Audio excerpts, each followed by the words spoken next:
आज के भी डेट में मैं बता रहा हूँ, खेसारी को लाने वाला मैं हूँ, राधेश्याम रसिया। अच्छा, वो मेरा चेला है, मेरा छोटा भाई है।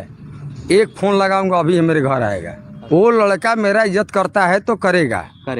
दबाया हूँ। राधेश्याम रसिया के साथ में कई इतने बार रहा हूँ। तो राधेश्याम रसिया ने कहा था कि मैं एक फोन करूं तो खेसारी लाल यादव अभी मेरे घर पर आ जाएंगे। वो इंटरव्यू बहुत वायरल हुआ, बहुत लोगों ने देखा, मैं समझ रहा हूं करीब 2 मिलियन लोगों ने देखा होगा। था खेसारी भाई, उन्होंने कहा कि फोन करूं अभी तो खेसारी मेरे घर पे आ जाएंगे। उतना हक मैंने उन्हों को दिया है, वो सही बोल रहे हैं कि वो फोन करेंगे मैं उनके घर पे। हाँ, अगर टाइम होगा, उनका फोन आएगा तो मैं जाऊंगा, क्योंकि मैंने उनका भी पैर दबाया है, क्योंकि वो मेरे बड़े भाई की तरह है। मैं देखिए, वो स्टार थे, कहीं ना कहीं बहुत बड़े स्टार थे हमारे भोजपुरी इंडस्ट्री के।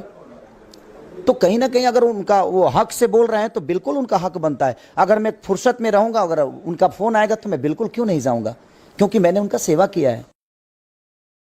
तो दोस्तों, आप लोगों को थंबनेल के हिसाब से वीडियो कैसा लगा कमेंट में जरूर बताना। चलिए मिलते हैं अगले वीडियो में, तब तक के लिए धन्यवाद।